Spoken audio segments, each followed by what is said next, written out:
inshuti bavandimwe, turashima Imana yemeye kandi kutuzutsa amahoro, tukongera kandi guhabwa impano y'ubuzima, kuko hari benshi batabashe kuba babona umwanya wo kujuka, bagize ibibazo bitandukanye, ariko kuba twabonye umwanya turawushimira Imana. Tukaba kandi tubiyegereje muri uyu mwanya w'ijambo ry'Imana, turimo twiga muri uku kwezi k'umunani n'ijambo hejuru yo kwezwa, ryo turimo twibutsa itorero rya Kristo cyangwa se abakijwe bose ku isi, kugira ngo tuzirikane kwezwa. Rero tutarasoma ijambo ry'Imana ngo tubashe kwiga hejuru yo kwezwa cyangwa se tuvuge ijambo ry'Imana hejuru yo kwezwa, dusenga Imana Data, mu izina rya Yesu uciye mu bwami bw'ijuru, turi imbere yawe uyu munsi waduhaye. Amanywa y'uyu munsi turashima izina ryawe, turashima imbaraga zawe, turashima uburinzi bwawe, turashima gukomera kwawe, turashima urukundo rwawe, turashima ineza yawe, turashima imbabazi zawe. Muri ibi byavuze ngo kuba turiho n'ubuntu bwawe, kuba rero turiho tubikesha wewe, ubuzima dufite tubukesha wewe, imbaraga dufite tuzikesha wewe, amahoro dufite tuyakesha wewe, umwuka duhumeka tuwukesha wewe.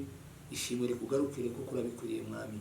None rero uyu ni wa umunsi mu kwezi k'umunani tubasha kuja imbere yawe, tubasha kwiga ijambo hejuru yo kwezwa, kuko urashaka yuko tweza, nico duhamagariye imbere yawe Imana. None rero turakurarikira kubana natwe, ibikorwa byose ijambo ryawe rivugwe ntaba ari twebwe, ahubwo izina ryawe rihabwe icubahiro.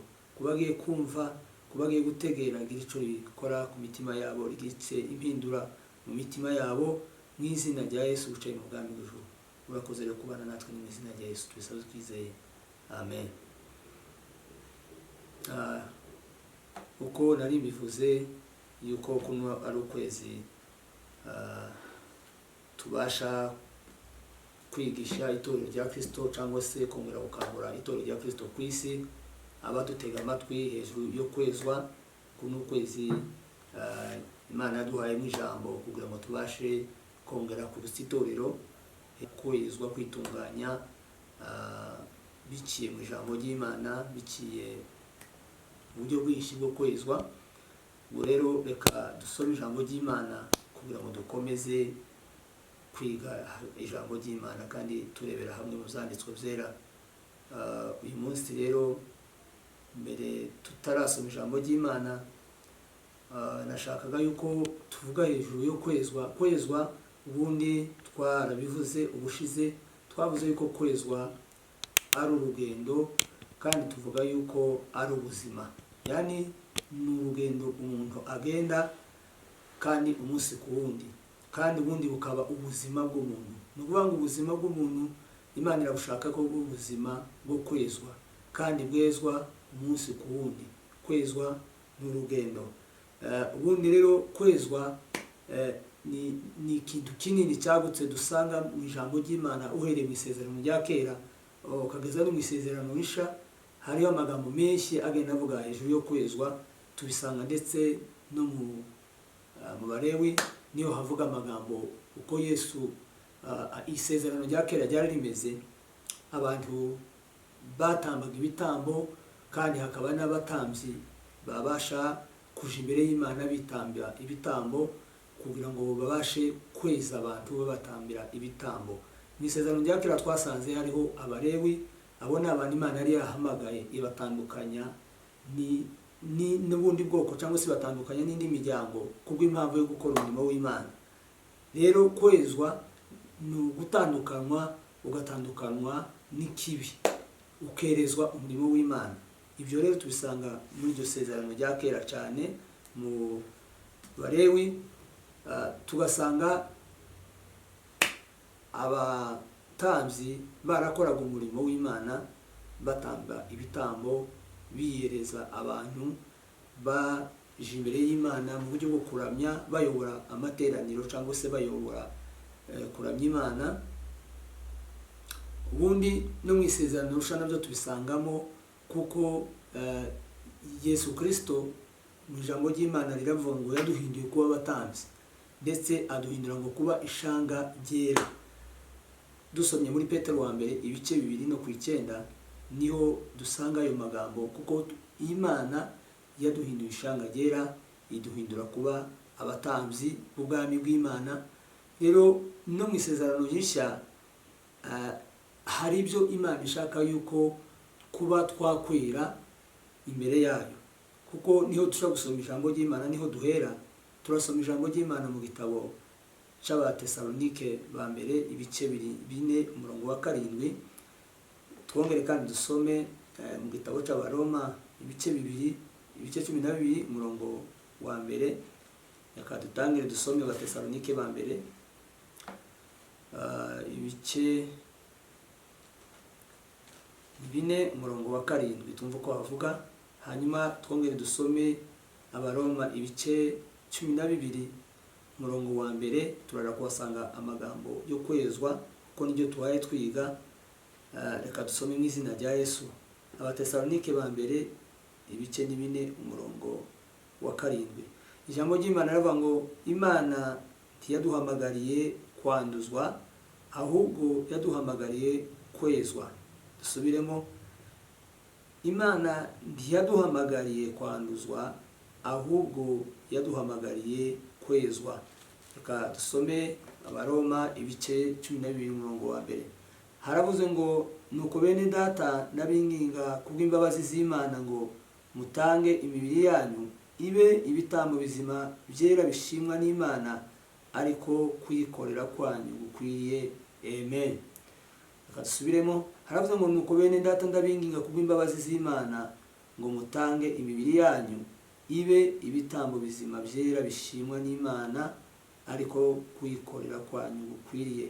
Kandi ntimwishushanye n'abikigiye, ahubwo muhinduke rwose mugize imitima mishya, kugira ngo mumenye neza ibyo Imana ishaka, ari byo byiza bishimwa kandi bitunganye rwose. Amen. Aha rero niho navuze yuko tubasha gukuraho amagambo twiga uyu munsi wa none. Nashatse yuko twiga ijambo ry'Imana rivuga ngo kwezwa nk'urugendo rwo gusa na Kristo. Twabivuzeho gushize yuko ari urugendo kandi umuntu agenda igihe kirekire, kuko ntawashobora kwezwa ngo bashe kugera mu rugero rukwiriye rwa Kristo. Haraho nasomye ijambo ry'Imana riravuga ngo nituvuga yuko turi abakirandutse tuba twisi Imana inyabinyoma, kandi ngo n'ukuri kw'Imana ndi kuba kuri muri twebwe. Twongera kandi tugasanga ijambo Yesu yabwiye abigishwa biwe, abigisha gusenga. Yarababwiye mu magambo, arababwira ngo nimusenga muzamuvuga ngo utubabarire ibyaha byacu. Kandi ibyo ni isengesho rya buri munsi. Ibyo bishaka kutwereka neza yuko kwera kugira ngo umuntu ageze ku rugero rukwiriye rwa Kristo biradusaba n'urugendo rurerure, urugendo rw'ubuzima, urugendo rurerure rwo gusa na Kristo. Rero uyu munsi wa none niho Mwuka yampatiye kugira ngo tusome ijambo ry'Imana cyangwa se twige yo kuvuga ngo kwezwa nk'urugendo rwo gusa na Kristo. Imana ishimwe cyane. Rero mu kwezwa kugira ngo duse na Yesu Kristo, Imana irashaka yuko tubasha kugira ibyo dutanga, kuko niyo dusomye aha mu Baroma hatubwira ngo Paulo ni wandikiye Abaroma ababwira ngo ndabinginga bene data kubw'imbabazi z'Imana ngo mutange imibiri yanyu ibe ibitambo bizima byera bishimwa n'Imana. Aha rero turiga ijambo ryo igitambo cera, cyangwa se kwera Imana dushakaho. Kwera kugira ngo tugere mu kigero cya Kristo, kwera kugira ngo tugere aho Imana ishaka. Mbese ni gute tubasha kwera? Rero kera mu isezerano rya kera twasomye amagambo y'Imana. Tubisomye mu isezerano rya kera rivuga hejuru y'ukuntu abantu babashaga kwezwa ari uko batanze ibitambo, amaraso y'intama n'ay'ihene, inuma, kugira ngo ayo maraso abashe gukuraho ibyaha byabo. Ariko dusanga ijambo ry'Imana rivuga ngo ntabwo yabashaga gukuraho ibyaha, ahubwo yaratwikira. Imana ishimwe. Ayo maraso rero ntabwo yabashe gukuraho ibyaha. Kubw'ibyo rero iryo sezerano, natwe mu isezerano rishya dufite icyo Imana idusaba gutamba. Niho mu Baroma hatubwiye ngo Imana irashaka ko dutamba imibiri yacu ibashe kwerezwa Imana. kubw'ibyo rero nuko Imana ishaka yuko imibiri yacu iba yejejwe muri uru rugendo rwo gusa n'Imana, urugendo rwo gusa na Kristo. Icyo Imana ishaka, irashaka yuko dutanga imibiri yacu ikabiyera. Imana ishimwe cyane. Imibiri yacu ikabasha gusa na Kristo, kuko yababwiye ngo mutange imibiri yanyu ibi bitambo bizima byera. Rero nta kindi Imana ibasha dushakaho, irashaka yuko imibiri yacu ibiyejejwe, imibiri yacu ibashe gusa na Kristo biciye muko twakwihana ibyaha. Imana ihimbazwe cyane. Rero tutabashe kugira ngo twihane ibyaha, ntabwo tubasha gusa na Kristo, kuko ijambo ry'Imana riravuga ngo mubabera yuko n'uwahamagaye ari uwera. Uwaduhamagaye ni uwera, arashaka ko tubabera mu gutanga imibiri yacu. Imibiri yacu Imana irashaka yuko yezwa tuyitanze, kuko ntidutamba ibitambo by'amatungo, by'amapfizi cyangwa se n'intama n'ibindi. Ariko uyu munsi wa none Imana iragushaka ko umubiri wawe uhinduka uwera biciye mu kuwutamba nk'igitambo imbere y'Imana. Bwana Yesu asifiwe. Uko niko ijambo ry'Imana ritubwira. Yavuze ngo bibi bitambo bizima byera. Kandi imibiri yacu nibyo dutekereza, kuko umubiri ugizwe n'ibintu byinshi. Umubiri ugizwe n'imitekerereze, umubiri ugizwe n'ibyo umuntu avuga, n'ibyo umuntu akora. Rero Imana irashaka kuko mujo tuvuga, mujo dukora, mujo dutekereza, kuko biba ibintu byera, biba ari ibintu bigize gute, bihesheje Imana icubahiro, bibe bihesheje Imana icubahiro. Ibyo nibyo kwera Imana dushakaho, kugira ngo tubashe kugera mu rugero rusa n'Imana. Imibiri yacu tuyegurire Kristo. Kandi ijambo ry'Imana ritubwira ko twebwe ibitambo dutamba ni ibitambo by'umwuka, si ibitambo bigaragara k'ibyo mu isezerano rya kera, ni ibitambo by'umwuka. Kandi ibyo bitambo by'umwuka tubitamba gute? Tubitamba mu gihe imibiri yacu yabashe guhesha Imana icubahiro, mu gihe ibitekerezo zacu bahesheje Imana icubahiro, mu gihe imvugo zacu zahesheje Imana icubahiro. Icyo ngicyo rero tuba turimo dutamba ibitambo by'umwuka. Tubisoma muri Petero wa mbere ibice 2:5. Niyo hatubwira kuko dutamba kwezwa kwacu ni mu buryo bwo mu mwuka, ni mu buryo bwo mu mwuka. Iyo imibiri yacu yejejwe imbere y'Imana, tuba turimo dutamba ibitambo kugira ngo tubabera imbere y'Imana. Niyo yababwiye ngo ibitambo bizima bishimwa n'Imana. Ibitambo bizima rero mu bikorwa bigaragarira mu mvugo z'abantu. Ni ukuvuga ngo iyo ibyo uvuga bitari bizima, ibitambo utamba imbere yawe ntuba wejejwe imbere y'Imana. Umwuka wawe ntuba wejejwe, umubiri wawe ntuba wejejwe, imvugo zawe ntabwo ziba zejejwe. Rero imbere y'Imana bikadusaba ngo ibyo tuvuga byose biba ari bizima. Kandi iyo ari bizima biba bishimishije imbere y'Imana. Ni ryari imibereho yacu cyangwa se kubaho kwacu kuba koreshejwe imbere y'Imana? Ni mu gihe tuba twumvira ijambo ry'Imana. Mu gihe tutumvira ijambo ry'Imana ntabwo dushobora kwezwa, kuko twezwa mu gihe twumvira iki? Ijambo ry'Imana. Icyo gihe rero tuba turimo dutamba ibitambo by'Imana, kandi byejejwe ari byo imirimo iva mu mubiri wacu, kuko yavuze ngo niko kwikorera kwanyu gukwiriye. Hari kenshi abantu batekereza se gukorera Imana ni ukuhe? Gukorera Imana si mu isezerano rya kera ngo abantu baratamba ibintu bigaragara ngo base n'abashaka gukuraho ibyaha byabo. Icyo Imana dushakaho ni imibiri yacu yo guhimbaza Imana, ni imibiri yacu yuko ivugira Imana. Kuko nasoma ijambo ry'Imana yavuga ngo imibiri yanyu ni insengero z'Imana, kandi umwuka w'Imana ari muri mwebwe. Rero iyi mibiri yacu nituyihindura kubiyera, tuzaba turimo dukorera Imana kuko bikwiriye, tuzaba turimo dutamba ibitambo bikwiriye imbere y'Imana.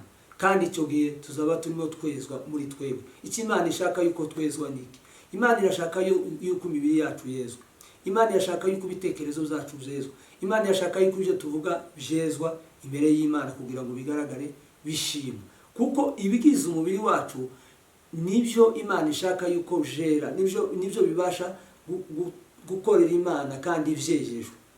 Ibyo rero Imana iradushakaho kugira ngo tubashe kwitanga imbere yayo. Bene data, uyu munsi wa none ntakindi numva nabakangurira itorero rya Kristo nuko wabasha gusuzuma nimba umubiri wawe wejejwe. Igitambo utamba imbere y'Imana niba cejejwe ari wo mubiri wawe, kandi dushakisha gusa na Yesu Kristo, kuko kwezwa ni urugendo dutangira tukarukomeza kugira ngo dushake uko dusa na Kristo, kuko waduhamagaye ari uwera. Kristo waduhamagaye ni uwera. Rero nawe kora ubwo rugendo rwo gusa na Kristo, wiyeza ugenda wiyeza, kuko niba utejejwe, ijambo ry'Imana ariko ryatubwira avuga ngo ndibishoboka yuko utejejwe yazabona umwami Imana. Rero itorero rya Kristo cyangwa se umuntu wese wamenye Imana yadushaka iki? Uradushakaho kugenda twiyeza mu mubiri wacu ugizwe n'ibitekerezo, ugizwe n'amagambo tuvuga, ugizwe n'ibyo dukora. Icyo gihe rero Imana yashaka yuko bibi ibihesheje Imana icubahiro. Bwana Yesu asifiwe.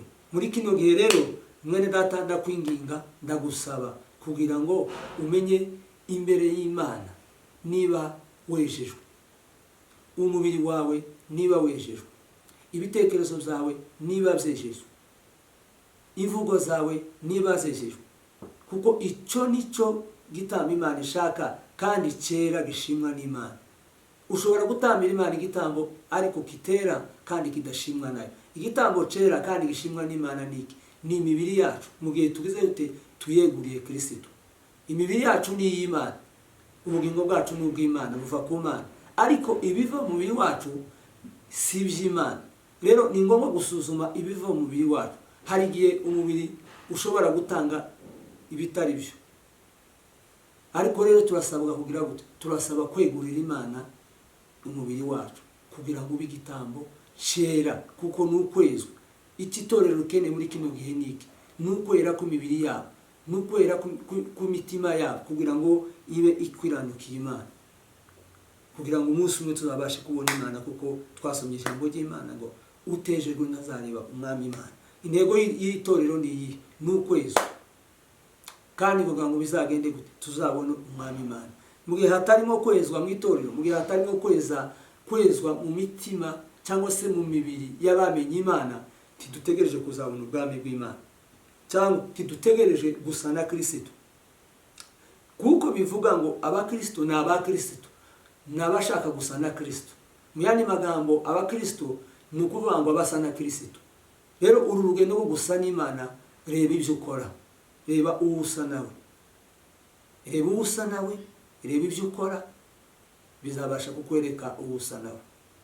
Hari ijambo numva abantu bavuga, riravuga ngo mbwira uriwe, mbwira inshuti yawe naje ndakubwira uwo uriwe. Bishaka kuvuga ngo umuntu arasa n'icyo akora. Niba usa na Kristo, utegerezwa gusa nawe mu byo uvuga, mu byo ukora, mu byo utekereza, kuko ni urugendo rwo gusa n'Imana.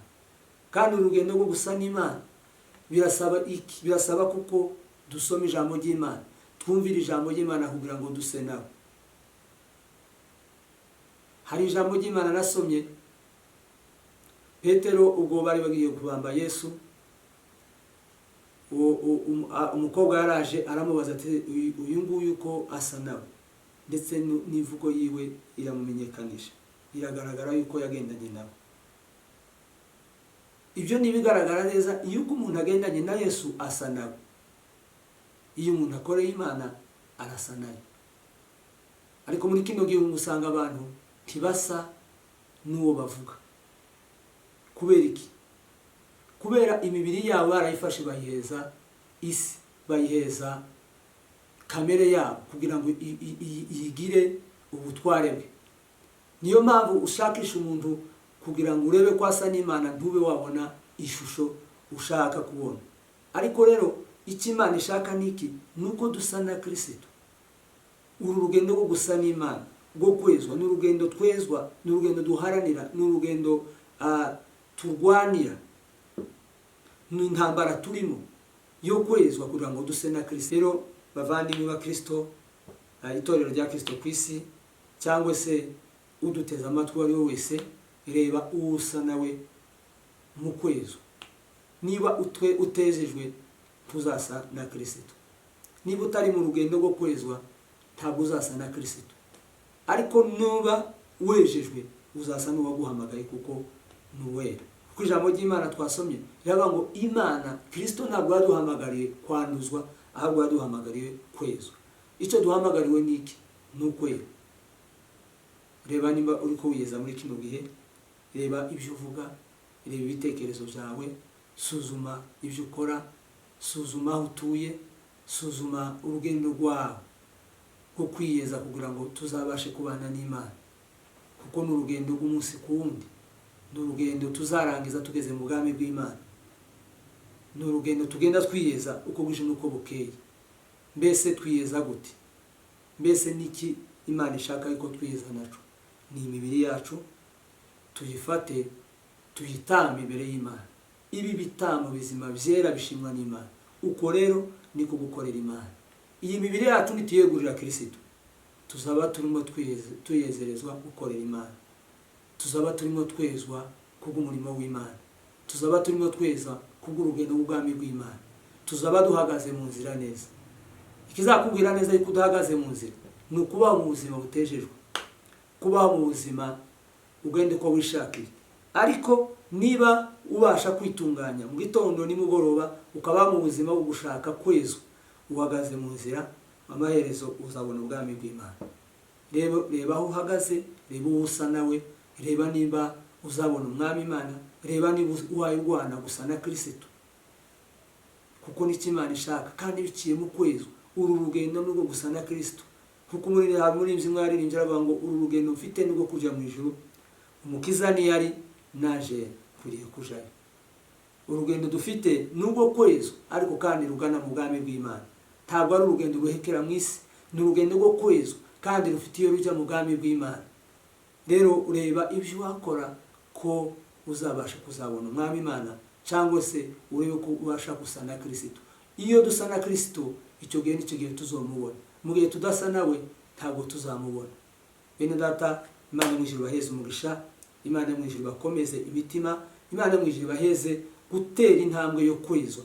Urugendo rw'umukristo kwezwa ni urugendo rwo gusa na Kristo. Urasa na Kristo, urasa nande, utekereza ubusa nawe, wisubireho, ubashe kwitunganya umubiri wawe, uwegurire Kristo, uwereze Kristo. Icyo gihe uzaba urimo ushaka gusa na Kristo, kandi umunsi umwe uzabasha kuzabona umwami Imana. Imana mu ijuru baheze umugisha, Imana mu ijuru dufashe, Imana mu ijuru iduheze gutsinda uyu mubiri. Kuko turwana n'isi, turwana n'umubiri, turwana na Satani. Ibyo nibyo bibasha kuzatubuza ubwami bw'Imana. Ariko niba tubashe gutsinda uyu mubiri tukawegurira Kristo ukera, tuzabona umwami Imana. Tubashe kurwana na Satani, tukagwana n'isi, abo nibo banzi bari kumwe natwe kugira ngo batubuze kwera, batubuze gusa n'Imana. Usa na Kristo ni uzamubona, ugenda nka Kristo ni uzamubona, uvuga nka Kristo ni uzamubona. Ariko niba utavuga nka Kristo, ntugende nka Kristo, tuzamubona habe n'umunsi n'umwe. Hari ijambo ry'Imana twarisomye ubushize, riravuga ngo hazabaho inzira nyabagendwa, kandi iyo nzira izitwa inzira yo kwera, abandi b'umutima ntibazayinyuramo. Iyo ni inzira nyabagendwa ku bantu basa na Kristo. Iyo ni inzira nyabagendwa ku bantu bavuga nka Kristo. Ariko umuntu wese udasa na Kristo tazayibona, tazayirunguruka. Kuko kuri we tiri hafi n'amaso ye, tiri hafi tiyayibona. Ariko umuntu wese usa na Kristo, ugenda nka Kristo, utekereza nka Kristo, wiyeza uko bwije n'uko bukeye, iyi ni inzira nyabagendwa. Iyi ni inzira nyabagendwa. Abantu b'umutima ntibazayinyuramo, abanduje imibiri yabo ntibazayinyuramo. Icyo dukeneye ni iki? Itorero rya Kristo nuko dutera intambwe, turwane twezwa, turwane uru rugendo rwo kwezwa kugira ngo duse na Kristo. Kristo azara gutora abasa nawe. Kristo azara kujana abasa nawe. Abasa na Kristo nibo bazaba mu bwami bw'Imana. Abasa na Kristo arabazi mu bwami bw'Imana. Rero Imana mu ijuru baheze umugisha kandi bakomeze. Turabifuriza kwezwa mu buzima bwanyu, turabifuza gutanga imibiri yanyu igahinduka igitambo cera kiri mu rugendo rugana mu bwami bw'Imana. Reka dusenge dusabira itorero rya Kristo gukomera, kwezwa, gutera intambwe gusa na Kristo, kureba usuzuma ureba ubusa nawe. Birashoboka yuko uyu munsi wa none wosa na Kristo, uramutse utanze umubiri wawe ukawegurira Kristo, ukezwa ukawereza Kristo, kuko nibyo bitamba Imana idushakaho, kweza imibiri yacu igasa na Kristo. Ibyo nibyo bitamba Imana idushakaho. Imana ntidushaka ko dutanga amafaranga, Imana ntidushaka kuko dutanga amaturo. Aya maturo ndiyo kweza ibyaha, amafaranga utanga ntiyakweza ibyaha.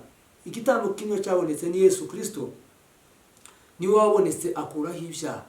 Amapfizi, intama n'ibindi byose byabaga mu isezerano rya kera byaratwikiraga, ariko Yesu Kristo aje amena amaraso ye, atamba igitambo gikuraho ibyaha. Igikuraho ibyaha ni amaraso Yesu Kristo, ikitwezaho ibyaha ni amaraso Yesu Kristo, igituma dusa na Kristo ni amaraso ye. Iyo twizeye urupfu rwe turamwakira akabasha kutwezaho ibyaha. Rero usuzuma urugendo urimo, usuzuma usa nawe, kugira ngo umunsi umwe uzabashe kubana n'Imana. Reka dusenge.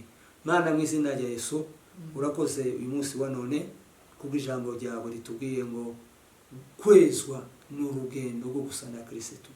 Reka turwane dusa na Kristo, reka duharanire gusa na Kristo, reka duharanire kugenda uru rugendo, kugira ngo umunsi umwe tuzabona Imana, kugira ngo tubashe gutamba iyi mibiri yacu ibashe kwezwa yejerejwe Kristo, ikora ibyejejwe, ivuga ibyejejwe, igenda ibashe gutunganira Imana.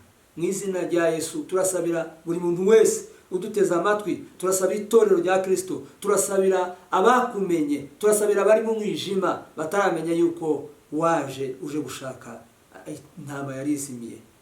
Mana, bagirire neza, garura imitima y'abantu, kura abantu mu mwijima, kugira ngo bafate urugendo rwo kwezwa, rwo gusa na Kristo, bihana ibyaha, bareke ibyaha, bave mu ngeso mbi, bavuge nk'abakristo, bagende nk'abakristo, batekereze nk'abakristo, tibishushanye n'abikigiye, ahubwo ngo bahinduke rwose bagize imitima misha.